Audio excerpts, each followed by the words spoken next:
السلام علیکم یا رسول اللہ۔ میرا تعلق اس بستی سے اتنا قدیم ہے کہ شاید آپ کو سن کے تعجب ہوگا۔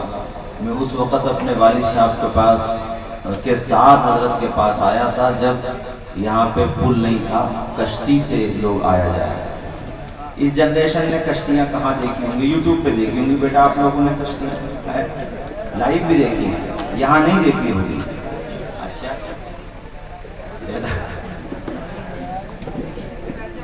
ہاں کشتی سے ہی آئے تھے پہلی دفعہ حضرت کے پاس، تب سے رشتہ تو بہت پرانا ہے، لیکن میں نے بتایا کہ جب یہاں پر ہم لوگ آئے تھے بچپنا تھا ہمارا، اور خیر ماشاءاللہ اب تو یہ بستی اتنی مشہور ہے حضرت کی وجہ سے اور حضرت کے شہزادوں کی وجہ سے، ماشاءاللہ دور دور تک نام ہے پورے بھارت میں الحمدللہ۔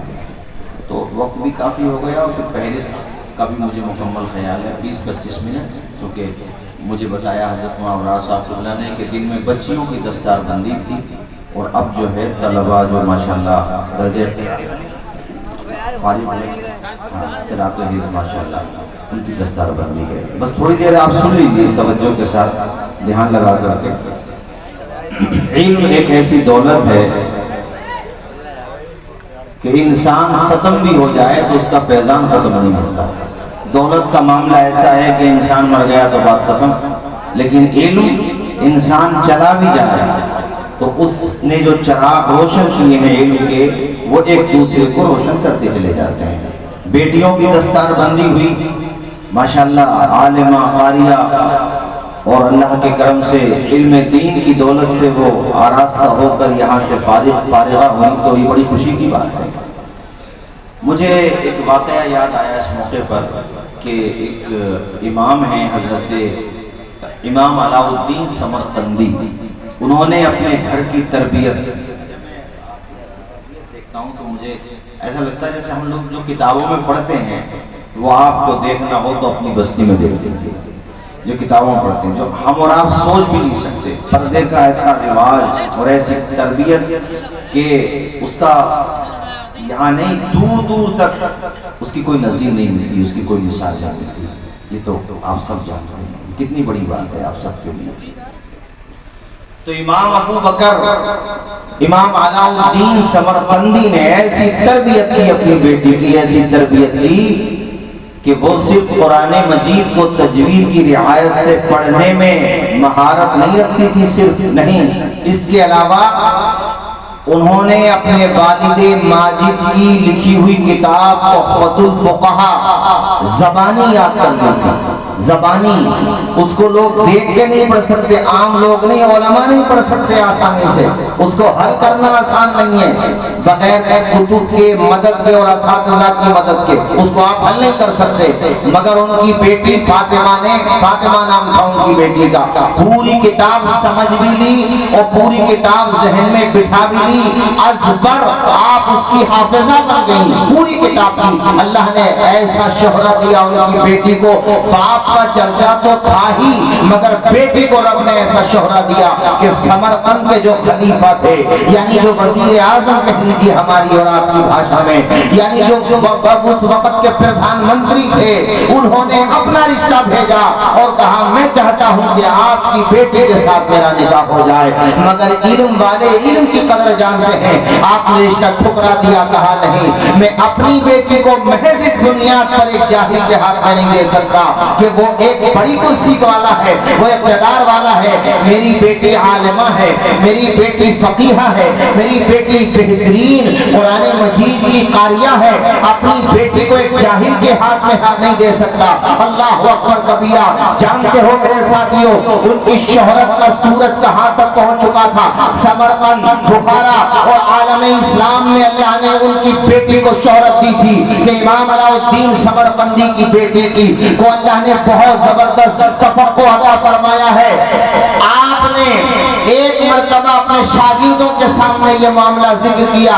تلامذہ جانتے تھے بے شک آپ کے ایک شاگرد ہیں جن کا نام ہے امام ابو بکر ابن مسعود یعنی کاسانی، جن کو امام کاسانی کہتے ہیں، انہوں نے بھی اپنا پیغام بھیجا اور کہا میں چاہتا ہوں کہ آپ کی بیٹی سے کسی کو بیچ میں ڈالا، کہا ہم چاہتے ہیں کہ یہ رشتہ ہو جائے۔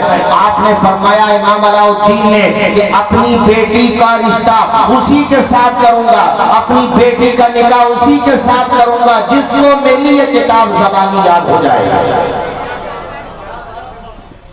یعنی جس طرح میری بیٹی کو زبانی یاد ہے کتاب، اسی طرح جس عالم کو، جس فقیہ کو یہ کتاب زبانی یاد ہوگی۔ آسان کام نہیں تھا اس کتاب کو زبانی یاد کرنا، سمجھ رہے ہو کہ نہیں؟ انہوں نے کہا ٹھیک ہے حضرت، کہا مجھے یہ بتاؤ تم نے میری یہ کتاب کتنی سمجھی؟ تحفۃ الفقہاء، اور یہ ایسی کتاب ہے، یہ ہمارے علماء ذوی احترام جانتے ہیں کہ علامہ شامی جیسا وقت عظیم فقیہ جن کی جلالت علمی کا جھنڈا آج بھی فضل و کمال کی چوٹیوں پر لہرا رہا، علامہ شامی کہتے ہیں تحفۃ الفقہاء کی مثال نہیں ملتی ہے، ایسی عظیم کتاب ہے تحفۃ الفقہاء، جانتے ہو وہ کتاب؟ آپ نے کہا بیٹا تیرا رشتہ منظور ہے، مگر تو مجھے یہ سمجھا دے کہ یہ کتاب تیرے سمجھ میں کتنی آئی ہے، اور یہ لکھت میں سمجھا، تحریر میں تو انہوں نے اس کی شرح لکھی، یعنی اس کی پوری تفصیل لکھی، اس کی جو سخت عبارتیں تھیں اس کو سہل انداز میں سمجھانے کی کوشش کی، اس کو ہم لوگ اہل علم کی زبان میں شرح کہتے ہیں۔ انہوں نے جب شرح لکھی تو کئی جلدوں میں شرح تیار ہو گئی جس کا نام ہے بدائع الصنائع، آج بھی فقہاء کی کتاب آنکھوں کا سرما ہے، اور علماء کرام اس کتاب کی طرف رجوع کرتے ہیں۔ جب یہ شرح آپ کی بارگاہ میں پیش ہوئی، آپ نے اپنے شاگرد کے ماتھے کو چوما اور کہا بیٹے میں نے سمرقند کے خلیفہ کا رشتہ ٹھکرا دیا تھا، میں نے بڑے بڑے امیروں کا رشتہ ٹھکرا دیا تھا، اس لیے کہ ان کے پاس دولت تھی، تیرا رشتہ منظور کر رہا ہوں اس لیے کہ تیرے پاس علم کی دولت۔ اس سے ایک سیکھ ملتی ہے، وہ سیکھ یہ ہے کہ رشتوں کے معاملے میں تاخیر نہیں ہو، رشتہ اگر مناسب ہو تو کر دینا چاہیے۔ دولت کی طرف ہم دیکھتے ہیں اس کی وجہ سے رشتوں میں تاخیر ہوتی ہے۔ دیکھو بیٹیوں سے بھی کتنا علم پھیلتا ہے، ان کے بارے میں لکھا ہمارے علماء کرام جانتے ہیں، ان کے بارے میں لکھا ہے کہ جب ان کے گھر پہ اس مطلب سوالات آتے تھے کہ اس کا جواب دینا ہے تو اس کے نیچے مفتی صاحب دستخط کرتے ہیں، جیسے جامعہ نعیمیہ صاحب فتویٰ لے کر کے آئیں گے تو اس کے نیچے دستخط ہوتا کہ نہیں ہوتا؟ بولو ہوتا کہ نہیں ہوتا؟ تو اس کے نیچے دستخط ہوتا تھا امام علاء الدین سمرقندی کا بھی ہوتا تھا، اور بعض فتاوی میں ان کی بیٹی کا بھی دستخط ہوا کرتا تھا، اور کئی دفعہ ایسا ہوا کہ بیٹی کے ساتھ ساتھ یعنی بیٹی کا دستخط ہے، باپ کا دستخط ہے، اور بیٹی کے شوہر کا بھی دستخط ہے، یعنی تینوں کا دستخط ہے۔ یہ کیسا گھرانہ ہے جس کے اندر ہر بندہ، اور اللہ کے کرم سے ان کے گھر میں جو اللہ نے بیٹی دی وہ بھی کتنی بڑی عالمہ ہے، سبحان اللہ۔ اے اکا شاہپور کے لوگوں، غنیمت نگر اور آس پاس سے آئے ہوئے میرے دینی بھائیوں، کیا تم اپنے گھروں میں ایسا ماحول نہیں دے سکتے جیسا ماحول مجدد العصر نابغہ روزگار حضرت قاری حامد علی صاحب قبلہ نے دیا ہے، کہ اپنے بیٹوں ہی کو سے بڑے تعلیم سے آراستہ نہیں دیا ہے بلکہ اپنی شہزادیوں کو بھی کنیزان فاطمہ زہرا بنایا۔ آپ کیوں نہیں دے سکتے ایسا ماحول؟ انہوں نے ایسے وقت میں یہ علم کا چراغ یہاں پہ روشن کیا جب پورے خطے میں دور دور تک آپ کو علم کی خوشبو محسوس نہیں ہوتی تھی۔ اس دور میں انہوں نے ادارہ قائم کیا۔ یہ ذمہ داری بنتی ہے، یہ نہ سوچو کہ لوگوں کا ادارہ ہے، یہ سوچو کہ یہ ہمارا ادارہ ہے، یہاں پہ ہماری بیٹیاں بھی پڑھیں گی، یہاں پہ ہمارے بیٹے بھی پڑھیں گے۔ وہ یار اپنے بیٹوں کے ہاتھوں میں قلم دو۔ ابھی برادر گرامی حضرت مولانا سرسار صاحب آپ پہ زور دے رہے تھے کہ بچوں کے ہاتھوں میں قلم دو، علم ہوتا ہے۔ ارے علم کے بغیر تو بادشاہوں کی کتیاں نہیں سلجھتی ہیں۔